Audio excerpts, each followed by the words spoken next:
Welcome to my mommy's podcast. This episode is brought to you by Four Sigmatic, the mushroom superfood company that I have been raving about for years. They have so many products that have become beloved staples in our home, but a few I love the most are their Lion's Mane coffee packets for the morning and their Reishi elixir packets right before bed to help with sleep. Right now, I'm really enjoying their protein powder especially. They have a peanut butter flavor that is delicious because peanut butter is my kryptonite, and it's amazing on its own, just blended with water. The best part is it's packed with protein and beneficial superfood mushrooms for an extra boost. I love to make a protein shake on busy mornings or after a workout, and I love the convenience of their powder and plus that energy and brain boost I feel right after. You can check out all of my favorite products and all of their products by going to foursigmatic.com/wellnessmama, and make sure to use the code wellnessmama, all one word, to save 10%. So again, that's foursigmatic.com/wellnessmama. This episode is sponsored by Wellness. That's wellness with an E on the end. It's my new all-natural personal care line. Our whitening toothpaste is especially a favorite. It's a mineralizing blend of natural ingredients that supports oral health naturally. It's based on the original recipe that I developed over a decade ago when I was struggling through some oral health problems, and it has now been through almost 100 iterations to create what I believe is truly the best natural toothpaste available. Many types of toothpaste contain ingredients that you might find in paint and that you certainly don't want in your mouth. But ours is enamel friendly and oral biome friendly so that you can keep your teeth and your gums happy all day long and all night long.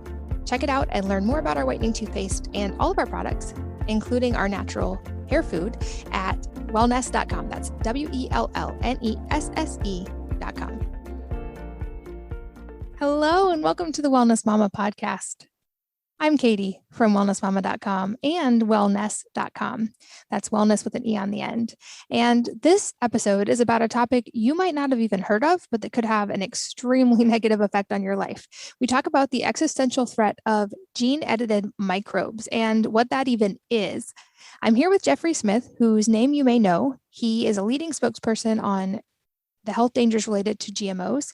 He has authored 2 global bestsellers, directed 5 films along the same topic, delivered thousands of lectures and interviews in 45 countries, and has organized grassroots and governmental initiatives around this. And he's now talking about some serious and potentially irreversible hazards from some new genetic engineering techniques that, as he delves into in this episode, can lead to health and environmental catastrophes that may not be reversible. He leads the global Protect Nature Now coalition, which you can find at protectnaturenow.com. We talk about that in the episode. But this is a must-listen episode to understand some of the emerging technologies and how they could profoundly impact plant life on Earth, the climate, and even the future of diseases. So very, very fascinating episode and definitely worth a listen. And without further ado, let's go join Jeffrey. Jeffrey, welcome back. Thank you, Katie. Good to be back. Well, I'm excited to chat with you again, although I'm a little nervous about the topic because every time you come, you shed light on something that makes me much more aware of something I didn't know before. And I have a feeling this episode will be very much the same. People may be familiar with you from your work with GMOs. I know you've been doing this for a very long time. You've been on here before to talk about genetically modified foods. And from our talk offline, you're now pivoting and raising awareness about what you're saying is potentially a much more dangerous threat. So to start broad, can you just give us the broad overview of what we're talking about when it comes to gene-edited microbes and what that means? Sure. Well, we've talked about genetically engineered soybeans and corn and the Roundup Ready crops, etc. And I hope a lot of your listeners know how important it is to eat organic. And we can perhaps review some of that later on. But the thing that we're focused on now is microbes that are genetically engineered. And it turns out to be an existential threat. Many people now know that the microbiome inside our gut is critical for human health. 80% of chronic diseases supposedly have their source in an imbalance in the microbiome. We outsource 90% of the daily functions to the microbiome. In fact, we rely on the 3.5 million genes of our internal bacteria, viruses, etc., as part of our database so we don't have to have higher organisms just with 22,000 genes of our own, which is less than an earthworm. But it's not just us that rely on the microbiome for its health. In fact, ecosystems, crop systems, forests, even in the atmosphere, the weather, all rely as a foundation on bacteria, viruses, algae, fungus, the little guys.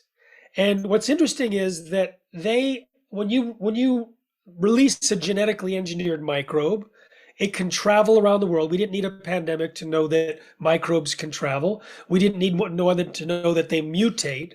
But most people don't realize they can also swap genes. They go to these big swap meets and share genes with other species.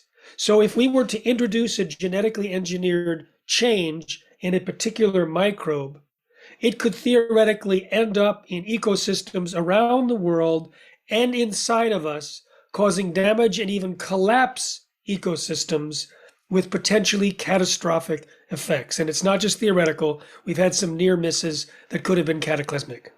Wow. And so this is a very new and emerging thing that this is the first I've really heard of it. And I'm in the research world very often. Is there a connection? I think top of mind question would be, is there a connection to what we've seen over the last couple of years? Well, it's hard to know what influence genetically engineered microbes have had on the microbiome because so few of them have been released purposefully. What we see right now is a damage of the microbiome in the world because of things like Roundup, which is an antibiotic, the overuse of pesticides in general, the overuse of antibiotics. The amount of diversity in the human gut is a fraction of what it was a few hundred years ago, and our health is suffering. We see changes also in the new generation with 1/3 of births being C-section. It has a whole different microbiome that gets inoculated into the children with health consequences that can not only last the child's life, but also to the next generation because it may be passed on to future generations. So we're seeing the influence of the microbiome in many ways. But what we want to protect is introducing elements that weren't part of the evolution, the coevolution, really, of our bodies and of systems with the microbiome. And as we're going to talk about this, the level of intelligence is awe-inspiring. What the microbiome does, what it's capable of doing, is mind-bending. And we have the ability to destroy that, and we're not paying attention to that. And as it's important to understand, genetic engineering has become so cheap and easy. You can buy a do-it-yourself gene editing kit for $169 on Amazon and create new genetically engineered microbes. And if you pay up a couple of $1,000s, you can have a big lab and bring in new items for the price of dinner and genetically engineer a microbe every day. And large companies have automated facilities with robots that can produce thousands and tens of thousands and hundreds of thousands of combinations. So over the next generation, if we're not careful, we will be introducing massive amounts of GMOs, in particular microbes, which could destroy us. And I can give some examples of near misses that are rather breathtaking. I would definitely love to hear some of those examples, but just to clarify, so when you first came on the podcast, you talked about how genetically engineered foods, through eating them, can have a really profound impact on our gut microbiome and change it drastically over time. But what we're talking about now is something even more profoundly impactful than that, right? And so what would be some examples of maybe some of these things that we've nearly missed? Well, at the website Protect Nature Now is my latest film called Don't Let the Gene Out of the Bottle. It's the shortest film I've made. It's just 16 minutes because I felt I needed to get many, many people to watch it to kind of raise the alarm about this. And I introduced Dr. Elaine Ingham, who was a professor at Oregon State University, and her graduate student, who was getting his PhD, got permission from some scientists to do research on a genetically engineered microbe. It was designed to turn plant matter into alcohol. And normally this particular bacterium lives in the root structures of all the plants on the planet. It's called Klebsiella planticola, and it has its own function, but they genetically engineered it.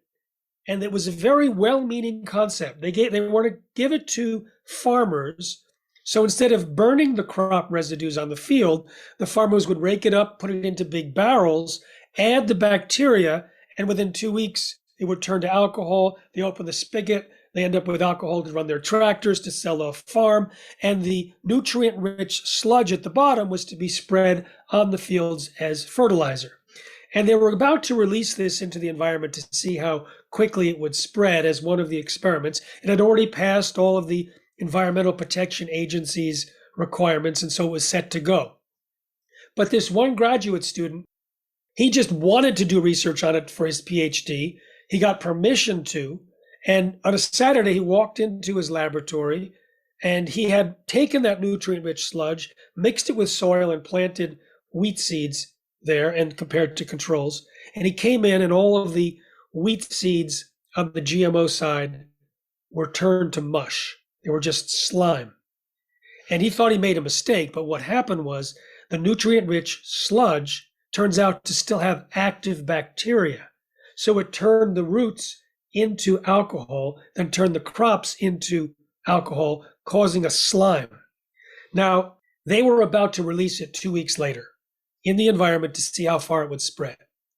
And Elaine Ingham, when she started talking about the dangers of this particular genetically engineered microbe, people from the EPA quietly approached her. And these were whistleblowers. And they said there was a secret study that the EPA has never acknowledged out loud, but they knew it because they were participating in it. And that the EPA released genetically engineered bacteria, different type, in a field in Louisiana to see how far it would spread. And it eventually spread around the world. Now, I asked Elaine in this film, what would be the consequences if this genetically engineered bacterium spread around the world? She said it could end terrestrial plant life. End terrestrial plant life. Because all of the plants die in the presence of alcohol. The bacteria itself doesn't die in the presence of alcohol, but its natural counterpart, where it was derived from, that can die in the presence of alcohol. So this genetically engineered microbe could theoretically replace it and take up residence around the world. And we have no technology to recall it, to eradicate it, to even identify where it is. And so this would have been beyond catastrophe. It could have been a cataclysm. And that's one of 3 examples of the microbes that are genetically engineered in our short film. Another one could have changed weather patterns. A third was a potentially pandemic pathogen. It was an avian flu, which was very, very deadly, but very hard to catch. People who got it, just a few hundred people, had to be around birds for a long time, and then they caught the avian flu and more than half died. More than half died. It was a 52% death rate, according to some statistics, compared to the current pandemic, that's many, many times more. And genetic engineers in a laboratory made that H5N1 flu airborne. This means that if it had escaped, it could have decimated the human population with a pandemic far greater than anything we've seen. And this was such a shock to scientists and politicians that in 2014, there was a partial moratorium on this type of research called gain of function, but it was lifted in 2017. So that's an example of one genetically engineered microbe that could create a pandemic for human health. And then we have an example of a microbe that could have created a kind of pandemic for plants. And then we have another one that could have potentially changed weather patterns. So you get a sense of how powerful the microbial world is and how we shouldn't be messing it up with good ideas that can spread and create disaster. I feel like 2 really important points there is because I think we'll run into some people who are like, oh, these are just conspiracy theories. But to your point, these were developed with good intentions. It's not like someone was sitting around in a dark lab trying to figure out how to destroy humanity.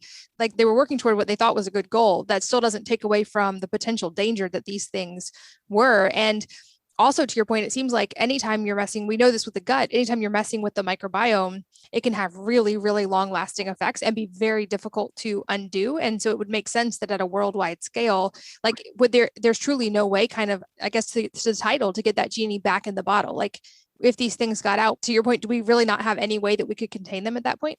No, not really. I mean, the thing is, if you act quickly after a release, like for example, the one that nearly changed weather patterns. And I have to say, in the film and now, we don't know if it would have changed weather patterns. We don't know if the other one would have ended terrestrial plant life. They are plausible possibilities based on their characteristics, but we can't say for sure. But we don't want to try and find out.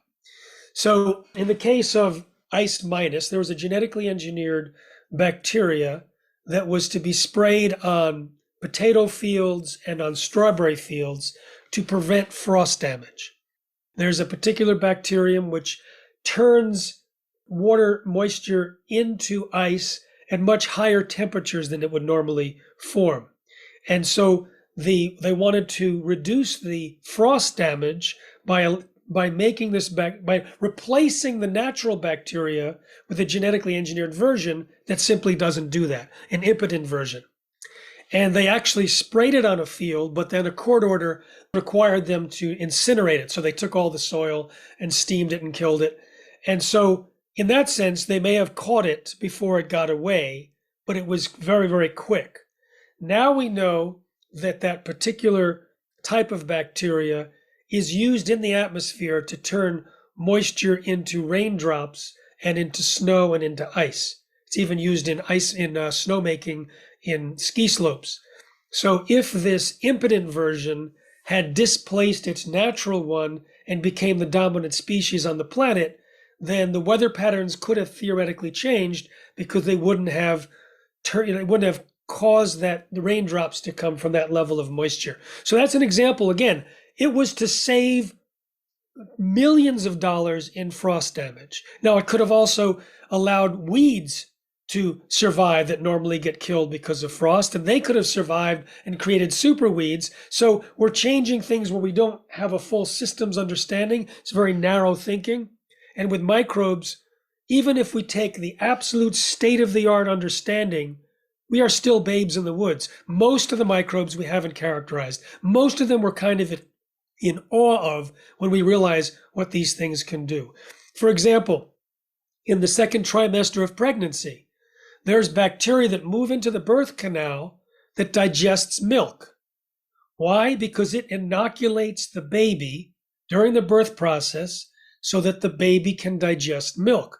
The mother's milk then gives even more microbes, and so about 29% of the gut microbiome comes from the breast milk, and another 10% comes from the skin on the nipple. But when the baby needs a change in the quality of the milk, its microbiome in the saliva feeds back information through the breast to the mother and changes the structure of the milk that the child receives.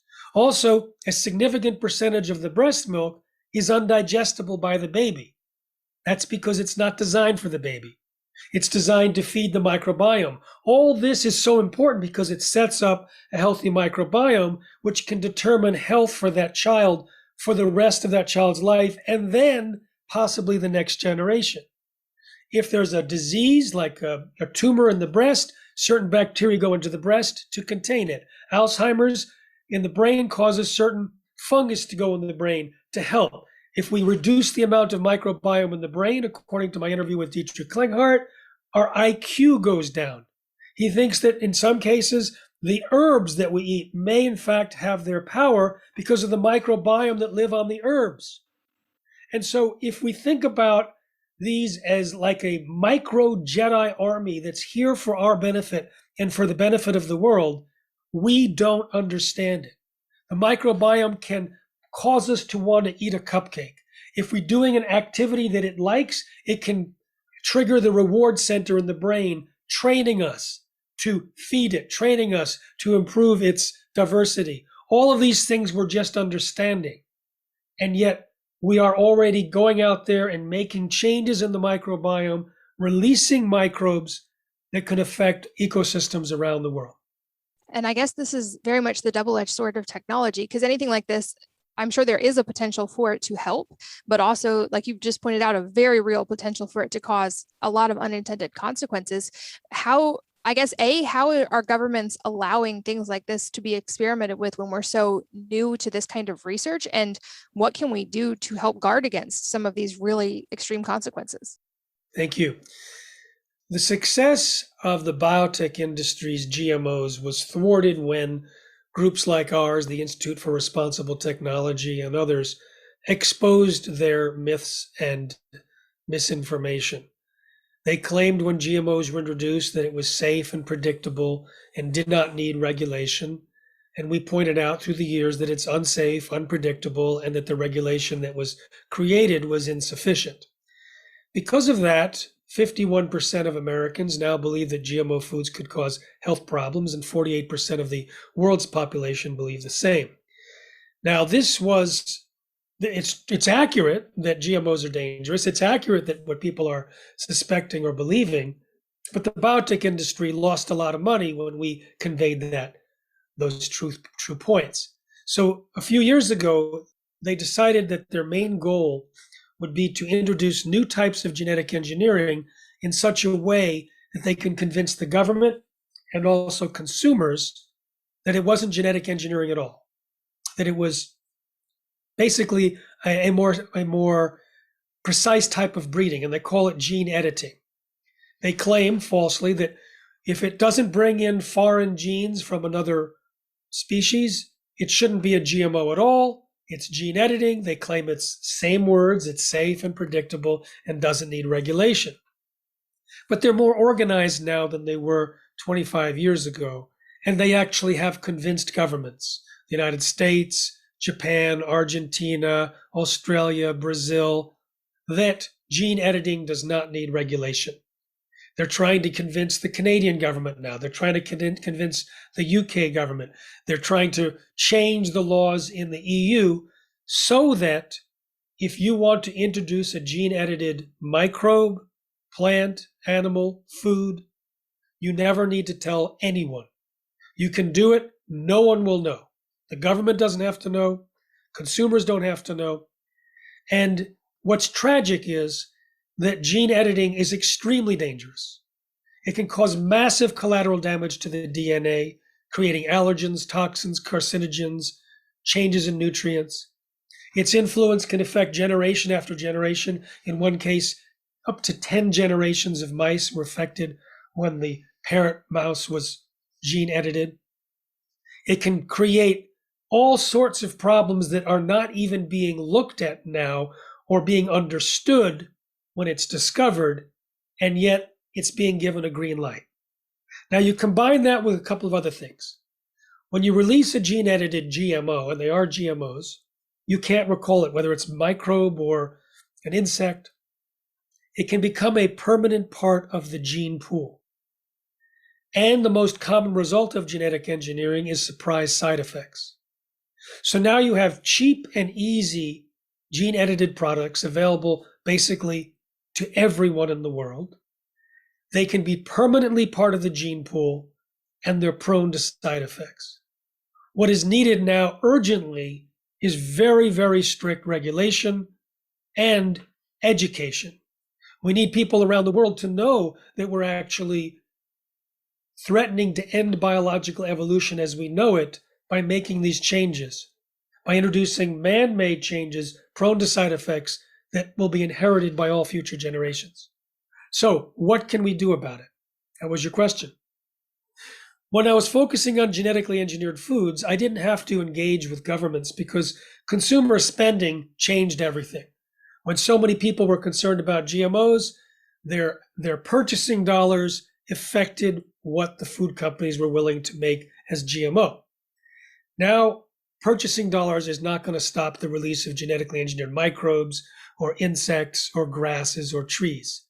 So we have a plan called Protect Nature Now at protectnaturenow.com, where we are going to introduce legislation around the world, both in individual countries and in international treaties.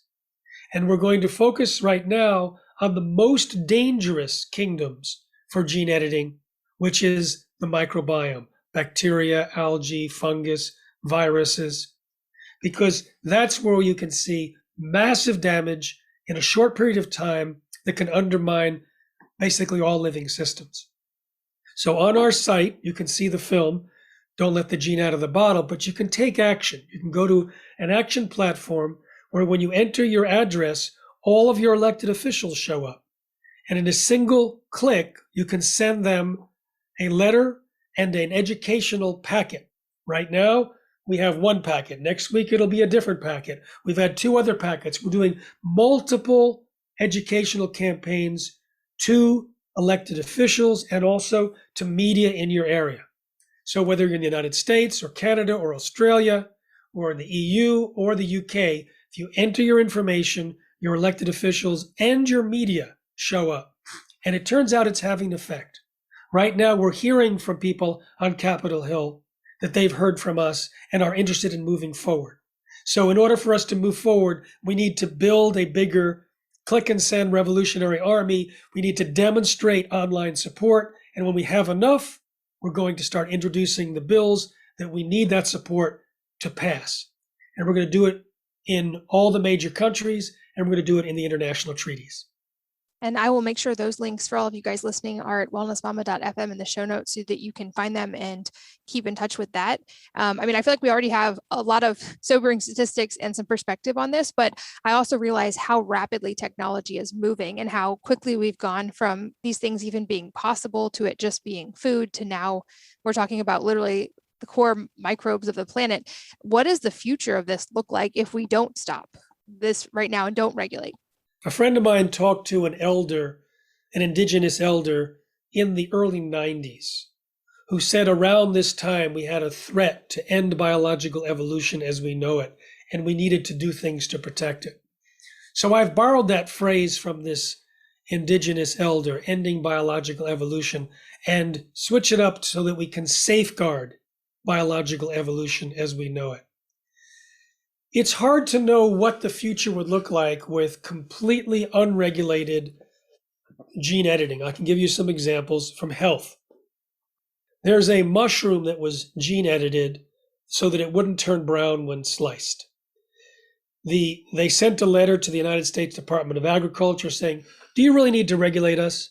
And the USDA said, "No, you're gene edited. You have no foreign DNA that bothers us. We don't need to pay attention." The FDA didn't need to look at it. The EPA didn't need to look at it.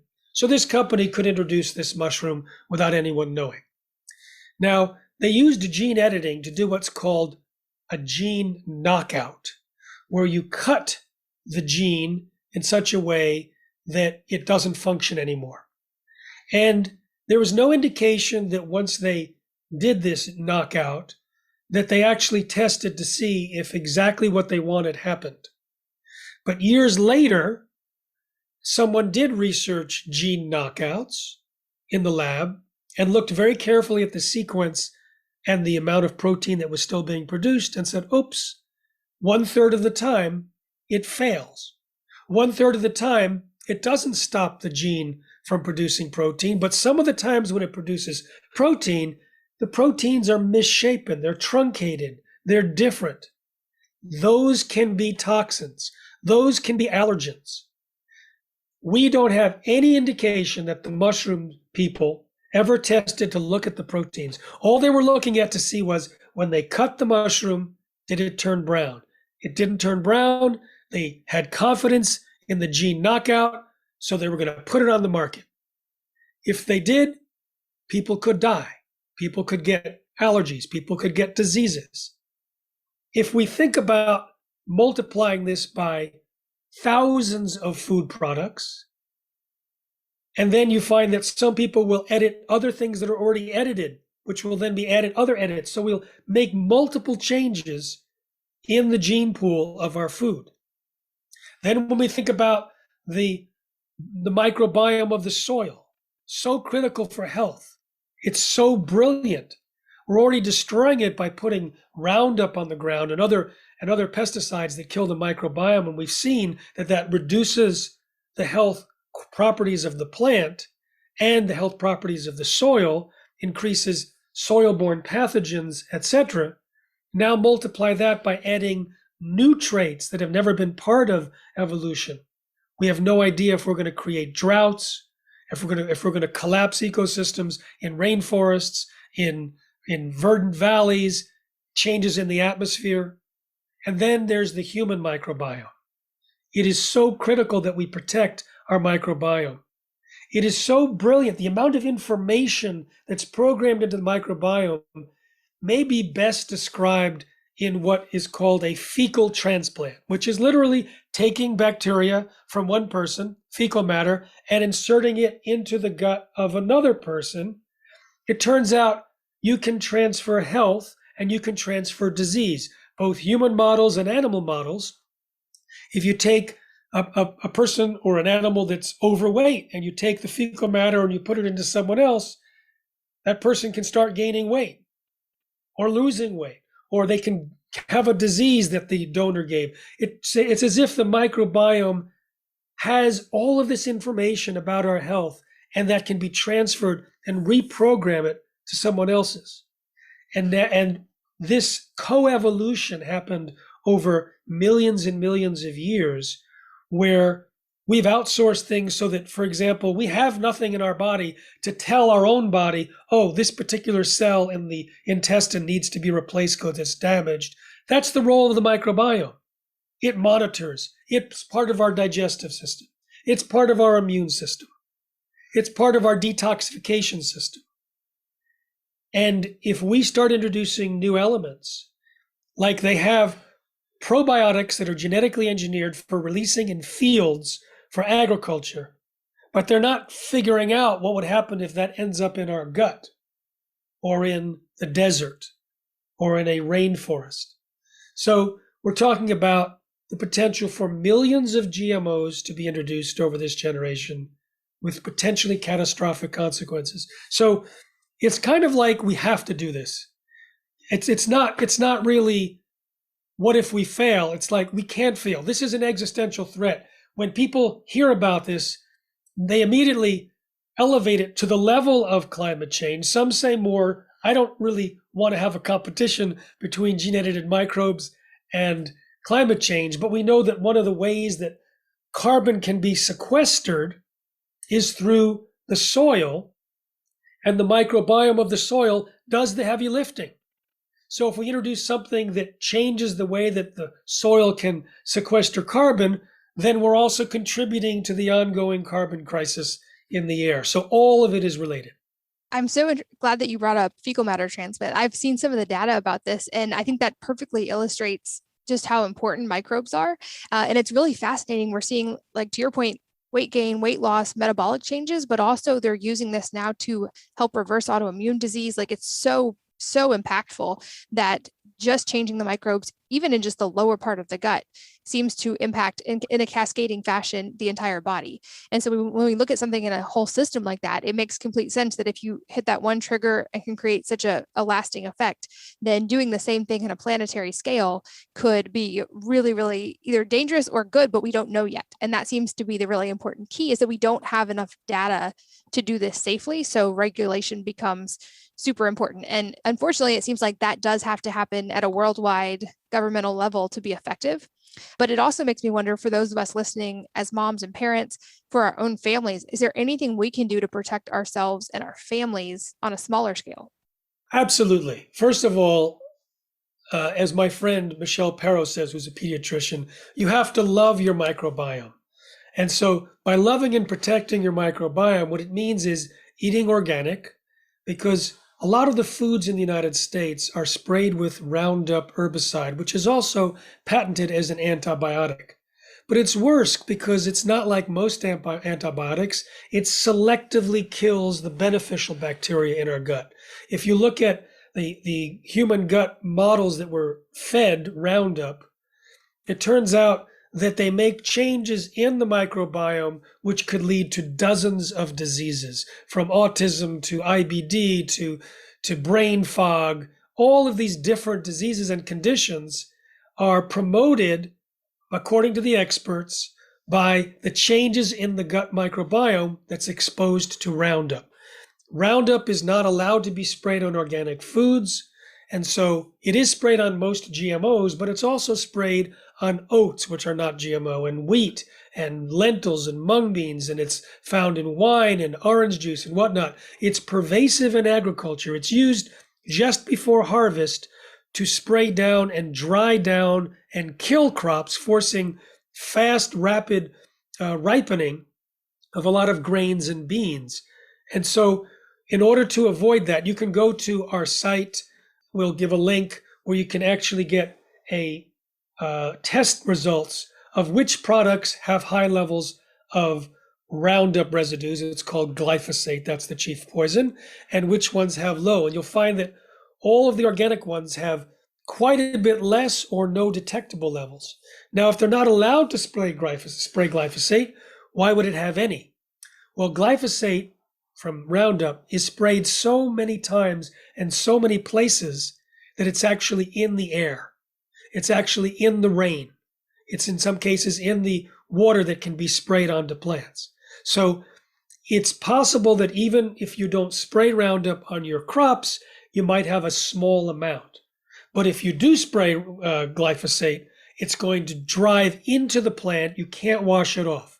So avoid food that's been sprayed with Roundup, and avoid the GMO foods. You can do both by eating organic. And then don't use Roundup on your property. Don't use the pesticides around your property. And then go to Protect Nature Now to participate in the solution in a bigger way. It just takes a couple of minutes to click and send a message. You can also customize it and spend more time if you want, but to send a message to your elected officials, to your media, and put it onto your social media.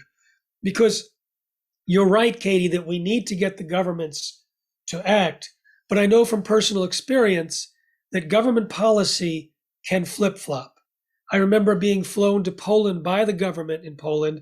I gave a press conference with the Minister of Environment praising their non-GMO position. A week later, it was a new government voted into place that was pro-GMO.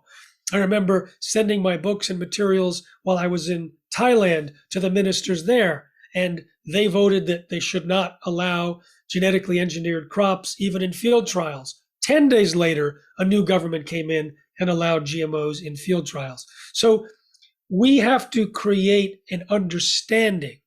Everyone in the world knows about climate change, almost.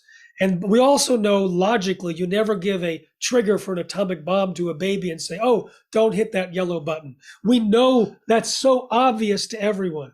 But what's not obvious is don't give a gene editing kit to someone where they can release a GM microbe that could survive in the wild. People don't know that yet. It has to be in curriculum. It has to be in books, in magazine articles, in movies, in TV shows, in popular culture. It has to be spoken by the politicians, but understood universally that we now have a new responsibility because of the new technology. The new technology could damage all living beings and all future generations.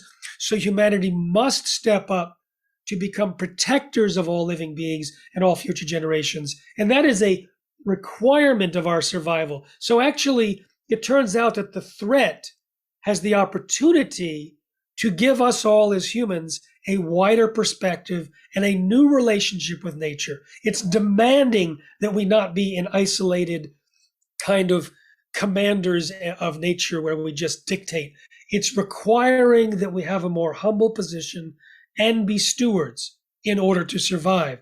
So the upside is magical because we haven't had that since the indigenous peoples ruled and they understood that connection. It's been largely lost. We need to reestablish that relationship. Yeah, you're so right that education is such an important key there. And I feel like I'm pretty well versed in this world, and this is a new thing for me to learn about. And so, and one with extremely, like we've already illustrated, potentially very dangerous consequences. So I'm glad there are people like you educating about this. And to talk about glyphosate as an example, obviously much less profoundly impactful than some of these other ones you mentioned could be. But I know from a friend who runs a wine company in the US, they lab test all the wines that they sell, and they won't sell any with glyphosate residue. They can't sell any US wines because even the ones that don't spray it, they find traces of glyphosate in the wines. And so that was a thing that they thought was safe and got pushed through and is now widely used and has, like you said, it's in the water, it's in the air, it's impacting all of the foods that we grow in our country, even the ones that it's not used on. And we're talking now about things that have that same potential, but on a much more threatening, larger scale. This episode is brought to you by Four Sigmatic, the mushroom superfood company that I have been raving about for years. They have so many products that have become beloved staples in our home, but a few I love the most are their Lion's Mane coffee packets for the morning and their Reishi elixir packets right before bed to help with sleep. Right now, I'm really enjoying their protein powder, especially. They have a peanut butter flavor that is delicious because peanut butter is my kryptonite, and it's amazing on its own, just blended with water. The best part is it's packed with protein and beneficial superfood mushrooms for an extra boost. I love to make a protein shake on busy mornings or after a workout, and I love the convenience of their powder and plus that energy and brain boost I feel right after.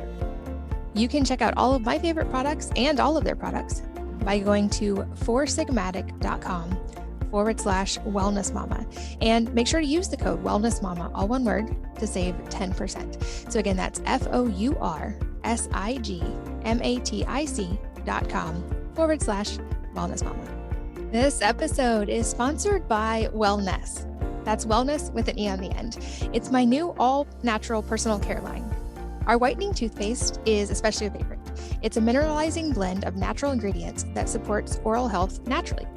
It's based on the original recipe that I developed over a decade ago when I was struggling through some oral health problems, and it has now been through almost 100 iterations to create what I believe is truly the best natural toothpaste available. Many types of toothpaste contain ingredients that you might find in paint and that you certainly don't want in your mouth. But ours is enamel friendly and oral biome friendly so that you can keep your teeth and your gums happy all day long and all night long. Check it out and learn more about our whitening toothpaste and all of our products, including our natural hair food, at wellness.com. That's WELLNESSE.com.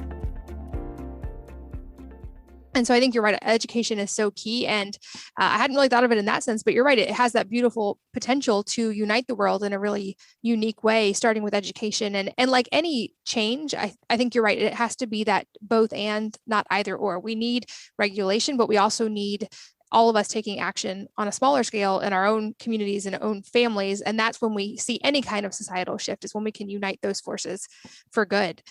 You know, it's kind of like in traditional cultures, people kind of spoke for the plants. They spoke for the animals. There was a certain way of greeting them before different meetings. The Iroquois nation had the words to say before anything else is said, where they invited the different kingdoms in.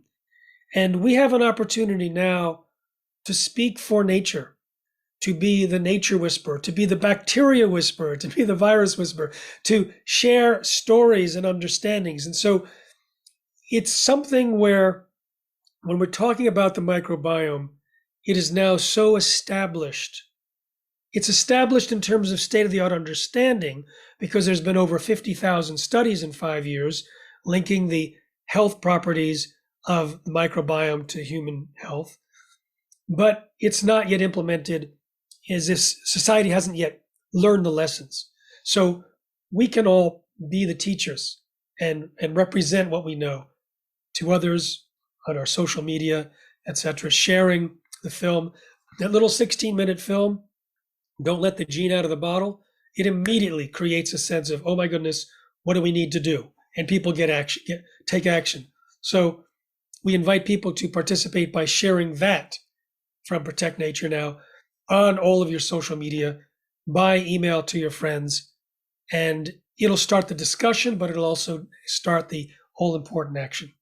And thankfully, it seems like, from hearing from my audience, the emerging generations are more aware of some of these problems and more willing to make change related to them. And that gives me a lot of hope to see that even younger kids are starting to pay attention to these things. And it's also why I'm so grateful to get to be part of this community of moms, because I also think moms have a unique, powerful ability to create societal change, not only because we're so involved in voting with our dollars and purchasing decisions, but also because we're directly educating and impacting the next generation. And I think for any of these problems going forward, moms play such a key role in both of those things, both how we're spending our money and what we're supporting, and also raising awareness and education, which creates that ripple going forward. And so I love that you create resources and that you're here today talking to all of us as parents. I also want to say that the timing and who you represent is perfect. So the current pandemic told everyone about microbes' ability to wreak havoc. There's a need, there's like an unmet need to try and reduce the possibility of future disasters. So we have two main asks for our Protect Nature Now campaign. One is that we don't genetically enhance pathogens which, if they escaped, could cause a pandemic. It seems like a no-brainer, but no one in the world is preventing it with laws. So we're saying none of this type of research should take place. There's been hundreds of lab accidents, even at the most so-called secure ones at the CDC and elsewhere. We must lock it down so that if we're given the opportunity to enhance the ability of a pathogen to be transmissible or to increase its virulence, we should stop. We should not do that. So that's one.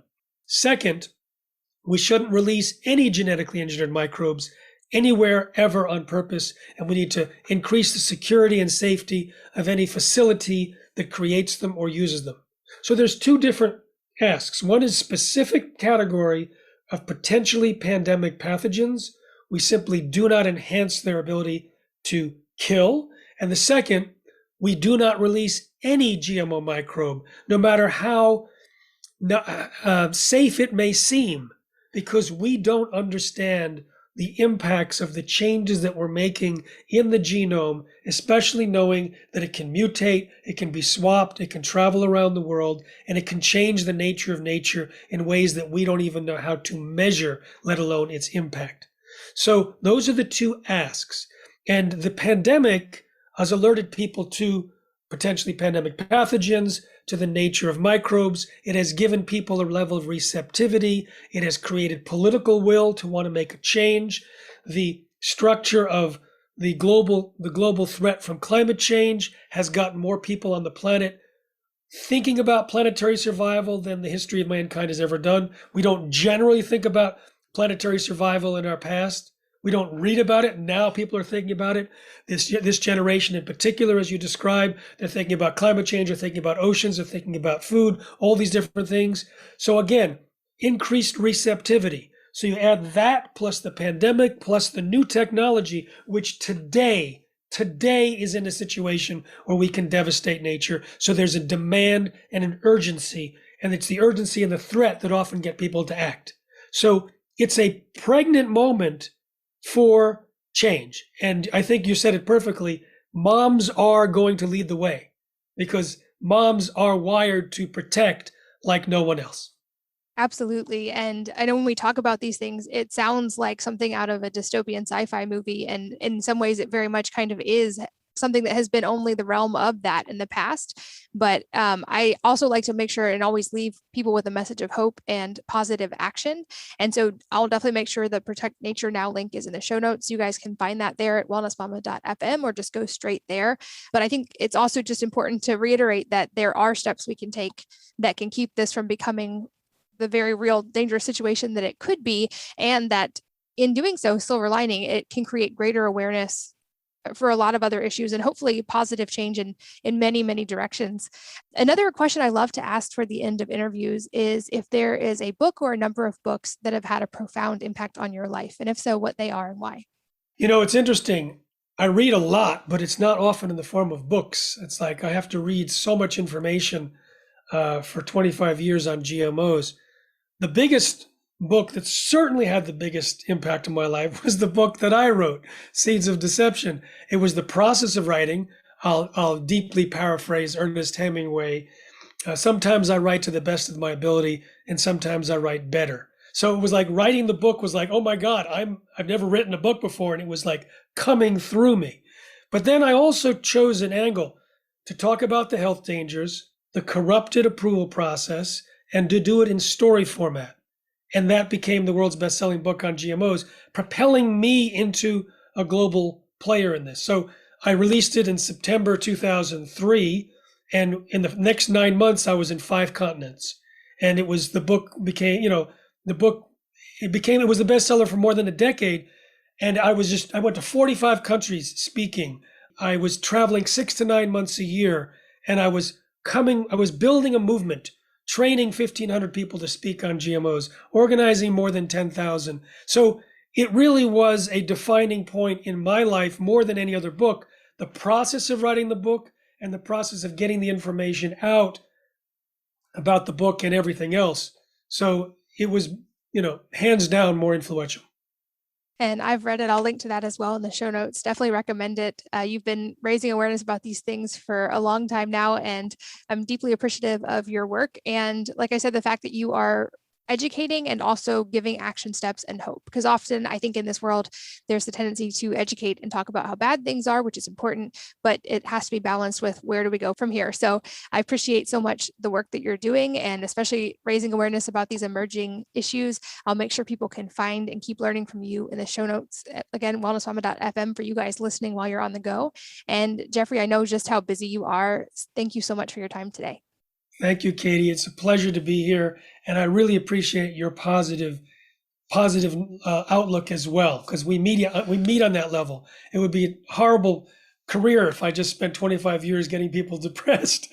We've got to make a change. And thank you for being part of that in this world.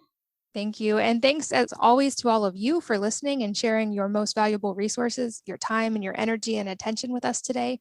We're both so grateful that you did. And I hope that you will join me again on the next episode of the Wellness Mama podcast. If you're enjoying these interviews, would you please take 2 minutes to leave a rating or review on iTunes for me? Doing this helps more people to find the podcast, which means even more moms and families can benefit from the information. I really appreciate your time, and thanks as always for listening.